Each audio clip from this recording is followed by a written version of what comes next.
Hello students, welcome back to the channel. Student देखिए, आज मैं आपको स्टार्ट कर रहा हूँ एलजेब्रा। और एलजेब्रा आपके चैप्टर है सीक्वेंस एंड इट्स कन्वर्जेंस। ठीक है, बहुत अच्छा चैप्टर है और आपको बहुत अच्छे से मैं कराने वाला हूँ। फिर नोट्स आपको अच्छे से कराऊंगा, एक एक क्वेश्चन आपको इसका सॉल्व कराऊंगा। ठीक है, तो सीक्वेंस एंड इट्स कन्वर्जेंस आपका जो चैप्टर है एलजेब्रा में काफ़ी इंपॉर्टेंट चैप्टर, क्योंकि इससे आपके काफ़ी क्वेश्चन जेएम के लिए भी पूछे जाते हैं। ठीक है, आईआईटी जेएम गेट में भी काफ़ी बार आपको पूछा गया है। ठीक है, चैप्टर को स्टार्ट करने से पहले एक एक क्वेश्चन आपको मैं कराऊंगा। देखो, क्वेश्चन तब आपको अच्छे लगते हैं जब आपको चैप्टर की अच्छी नॉलेज हो जाती है। तो कुछ वीडियोस में, ठीक है, मैं आज तक 2-3 मिनट आपके खर्च करके इसके चैप्टर के बारे में थोड़ी नॉलेज दे देता हूँ। ठीक है, तो मेन पॉइंट हमारा होता है सीक्वेंस। क्योंकि अगर आपको इस चैप्टर से कोई पूछ ले तो आपको मेन चीज पूछेगी कि सीक्वेंस क्या होता है। और मैं भी आपको पूछता तो सीक्वेंस ही पूछता कि व्हाट इज सीक्वेंस, सीक्वेंस आपका क्या है। बात करते हैं सीक्वेंस की। देखो, कोई भी चीज जो सीक्वेंस में, आपको पता है कि आप घर पे काफ़ी यूज करते हैं कि भाई सीक्वेंस में रहो। सीक्वेंस का मतलब होता है जैसे मान लो कोई कायदे में रहो, कायदे कानून में रहो। एग्जैक्ट में बात करूं कोई नंबर की, कोई ए आपका कोई क्या है नंबर है। ठीक है, अगर इसका मैं सीक्वेंस बोलूं तो क्या होगा, इसका सीक्वेंस होगा A1 A2 A3 date is AN पद तक। इट मीन्स मैं कह सकता हूं ये आपका सीक्वेंस में है। ठीक है, अब AN तक जा रहा है। ठीक है, अगर N जो आपकी वैल्यू है ना वो फाइनाइट है, क्या है, फाइनाइट वैल्यू है, दैट मीन्स जो आपका है वो फाइनाइट सीक्वेंस कहलाएगा।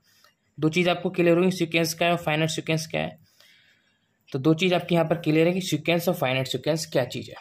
Okay, done. अब मैं बात करूं कोई भी वैल्यूज की, मान लो एक आपको मैपिंग बता देता हूं। आपको पता है कि मैपिंग अजीब लगती होगी सीखने में। ठीक है, 1 2 3 4 और यहाँ पर कोई पद ले रहा हूँ A1 A2 A3 A4। मान लो इसका सीक्वेंस इसमें, इसका सीक्वेंस इसमें, इसका इसमें, इसका इसमें, इसमें इसमें। ठीक है, इसको मैं एन मान लूँ और इसको मान ले रहा हूँ आर, और इसका ये क्या है, फंक्शन मान ले रहा हूँ, ये आपका इसका फंक्शन है। दैट इट मीन्स आप समझ गए कि जो वैल्यू है वो हमारी क्या है, सीक्वेंस में। तो एक सीक्वेंस में वैल्यू रहती है।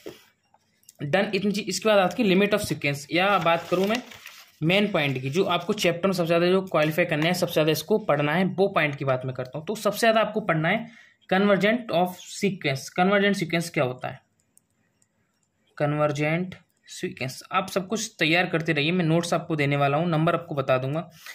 ठीक है, अगर आपको व्हाट्सएप नंबर कांटेक्ट करना है तो 9411009110, इसमें मुझे क्या है कांटेक्ट कर सकते हैं। ठीक है, अब मैं बात करूंगा कन्वर्जेंट सीक्वेंस की। बिल्कुल आप बेफिक्र रहिए, आपको बहुत अच्छे से मैं चीज़ें कराऊंगा। कन्वर्जेंट सीक्वेंस का मतलब क्या होता है कि जो वैल्यू आपकी निकल के आएगी, वैल्यू कैसे निकालेंगे, क्वेश्चन कैसे करेंगे, सब आपको मैं समझाऊंगा। आप सिर्फ समझिए कन्वर्जेंट सीक्वेंस क्या है।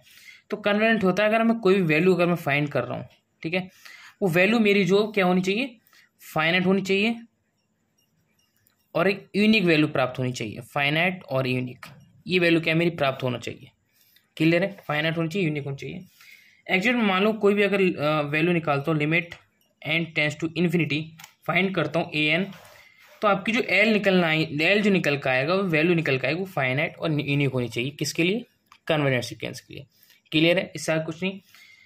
ठीक है, आप लिख सकते हैं दैट फंक्शन कॉल्ड, मतलब एल जो है दैट कॉल्ड कन्वर्जेंट सीक्वेंस। आई बात समझ में। दूसरा बात आपका है डाइवर्जेंट सीक्वेंस। ये आपके 3 मैन है इसमें जो आपको समझा दे रहा हूँ, बाकी जो और भी चीज़ मैन होगी चैप्टर में सब समझाऊंगा। डाइवर्जेंट सीक्वेंस, बात समझिए डाइवर्जेंट सीक्वेंस का मतलब क्या होता है। परिभाषा लिखने को आ जाए वो लिख देंगे। अगर आपकी वैल्यू, इफ लिमिट आपकी जो है n tends to infinity, okay, बराबर आपकी प्लस की और इन्फिनिटी निकल कर आ रही है। कितनी, प्लस आ रही है और इन्फिनाइट निकल कर आ रही है, प्लस और इन्फिनाइट।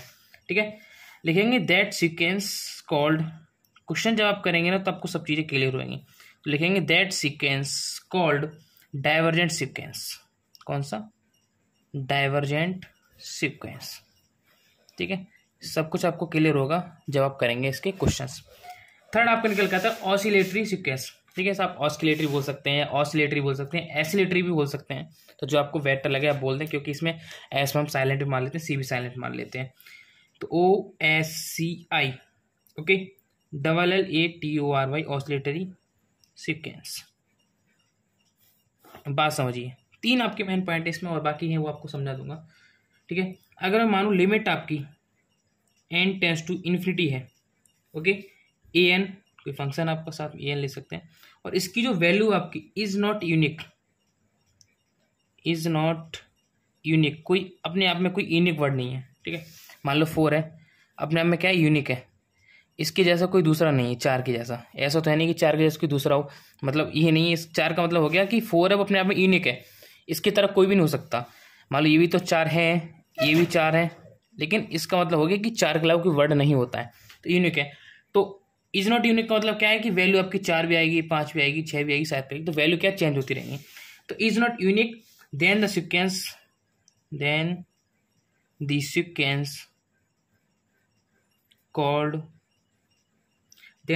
कॉल्ड ऑसिलेटरी, ठीक है। चीज क्लियर आपको इतनी, जो आपको सीक्वेंस क्या है, ऑसिलेटरी कहलाएगा। तो आपकी परिभाषा की बात यहाँ पे मैंने कर दी और आपका अलजेब्रिक यहाँ पे फंक्शन आपको समझा दी। अब इसके 2-3 पॉइंट और हैं, वो आपको समझा देता हूँ, ठीक है। वैसे मतलब उसकी आवश्यकता नहीं है। तो इसमें एक पॉइंट आपका निकल कर आता है कि आपका मोनोटोनिक सीक्वेंस क्या होता है, मोनोटोनिक सीक्वेंस। क्योंकि भी अब इस बार आपका क्या है, सेमेस्टर वाइज स्टार्ट हो गया, तो इसमें एक चीज़ पूछी जाएगी कि मोनोटोनिक सीक्वेंस क्या होता है। तो मोनोटोनिक सीक्वेंस का मतलब समझिए, इसके 2 फंक्शन होते हैं। एक तो आपका होता है increasing sequence, okay. Increasing sequence और डिक्रीजिंग सीक्वेंस को आप क्या कहते हैं, इंक्रीजिंग और डिक्रीजिंग सीक्वेंस को आप बोलते हैं मोनोटोनिक सीक्वेंस। इंक्रीजिंग और डिक्रीजिंग सीक्वेंस के लिए मोनोटोनिक सीक्वेंस आप यहाँ पे बोलते हैं, क्लियर है। अब लिखेंगे इफ एनी सीक्वेंस, इसकी परिभाषा थोड़ी लिख देते हैं कि अगर आपको एग्जाम लिखने को आ जाती है। तो इफ एनी सीक्वेंस, अगर हमारा कोई भी सीक्वेंस क्या है, डिक्रीजिंग है और इंक्रीजिंग है, decreasing and increasing, if any function decreasing and increasing, that sequence जो आपका सीक्वेंस है वो क्या होगा, that sequence called monotonic sequence. इसके आपको कभी कभी क्या है डेफिनेशन पूछ लेता, तो आपको ये भी चीज़ जाननी चाहिए, ठीक है। इसके अलावा कोई भी आपको फंक्शन ऐसा नहीं कि आपको याद करने वाला हो, तैयार करने वाला हो, सब नॉर्मल है, ओके, ठीक है। तो आपको 3 चीज़ें क्लियर होनी चाहिए कि आपको मैंने समझाया था कि फंक्शन जो आपका है वो कन्वर्जेंट, डाइवर्जेंट और ऑसिलेटरी कब होता है, ओके। तो कन्वर्जेंट तब होता है जब आपकी क्या है, value n to infinity l unit और फाइनाइट होनी चाहिए, इन्फिनिट नहीं होनी चाहिए। डाइवर्जेंट तब होता है आपका लिमिट टेंड्स टू प्लस में हो और आपकी फाइनाइट हो, प्लस में भी हो और इन्फाइनाइट हो, सॉरी प्लस में इन्फाइनाइट हो। और ऑसिलेटरी होता है हमारा is not unique then the sequence called oscillatory, वो आपको यूनिक नहीं होगा, ठीक है। इतना चीज़ आपको क्लियर है। अभी मैंने आपको से परिभाषाएं बता दी। एक फंक्शन इसमें और आ जाता है कि लिमिट ऑफ सीक्वेंस क्या होती है, ठीक है, ये वही आपको समझाते हैं इस वीडियो में, लिमिट ऑफ सीक्वेंस। अब पूछेंगे लिमिट ऑफ सीक्वेंस क्या होती है, ये भी आपकी क्या इंपॉर्टेंट पॉइंट हो गया इसमें, लिमिट ऑफ सीक्वेंस। तो देखो, जो आपकी लिमिट हम यूज करते हैं, limit n tends to infinity an value के लिए, और जो आपको फंक्शन निकल के आता है l क्या है, जो फंक्शन निकल के आता है, जो वैल्यू निकल के आती है, फंक्शन हो चाहे वैल्यू हो आपकी निकल के, जो फंक्शन निकल के वैल्यू निकल के आती है, वो आपकी क्या हो, फाइनाइट होती है। जो l निकल के आती है, तो l का जो मतलब हो गया यहाँ पे, वही आपकी लिमिट ऑफ सीक्वेंस होगी। क्या होगी, limit of sequence, okay, clear. इतनी लिमिट सीक्वेंस होती है। और चाहे तो आपको इसकी परिभाषा भी लिख सकते हैं, l is said to be limit, l is said to be limit of sequence. जो आपका एल है वो आपकी लिमिट ऑफ सीक्वेंस कहलाएगा इफ एग्जैक्ट फंक्शन या फिर ऑल, इसको आपको यूज कर सकते हैं, ठीक है। Epsilon all values for epsilon n, आपकी एप्सिलॉन फॉर ऑल वैल्यूज के लिए, वेयर सच दैट जो आपकी वैल्यू आपने फाइंड करी फॉर एन के लिए, जो वैल्यू आपने फाइंड की, कोई वैल्यू एन के लिए आपने एप्सिलॉन का मतलब हो गया कि जो फंक्शन आपका ई हम मान सकते हैं फॉर ऑल वैल्यूज के लिए, अगर एन में हमारा कोई फंक्शन है, where such that for n a n minus l, इस टाइप से आपको डेफिनेशन लिखेंगे, ठीक है।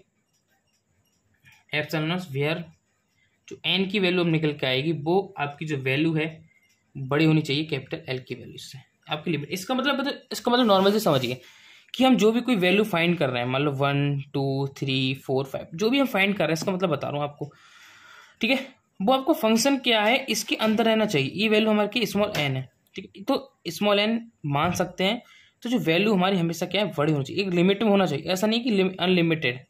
ठीक है। तो एल जो हमारे यहाँ पर होगा, ये जो फंक्शन निकल कर आ रहा है ए एन माइनस एल, तो जो हमारा फंक्शन होगा वो क्या है, लिमिट ऑफ सीक्वेंस में आ जाता है। तो एल हम यहाँ पे क्या मानेंगे, लिमिट ऑफ सीक्वेंस मानेंगे। ठीक है। तो आज मैंने आपको इस चैप्टर के जो इंपॉर्टेंट पार्ट्स है वो सब क्लियर करा दिए हैं। ठीक है। नेक्स्ट वीडियो में मैं आपको इसके क्वेश्चंस करवाऊँ, जो कि बहुत ज़्यादा इंपॉर्टेंट क्वेश्चंस हैं। ठीक है। बाकी कोई भी अदर चीज़ ऐसी वैल्यू नहीं समझाने की आपके लिए हो, बाकी जैसे क्वेश्चन बढ़ते जाएंगे मैं आपको बता दूंगा। उसके बाद आपको किसको कंपैरिजन टेस्ट भी करने होते हैं। ठीक है। तो जैसे जैसे आप आगे समझेंगे आपको क्लियर हो जाएंगे। Thanks for watching this video. हमसे रिक्वेस्ट है चैनल को सब्सक्राइब जरूर करते हैं। ठीक है। ऐसा है वीडियोस वॉच कर लेते हैं, चैनल को सब्सक्राइब नहीं करते हैं। तो इतना मैंने आपको सब क्लियर करा दिया है, सब आपको आगे क्लियर कराऊंगा।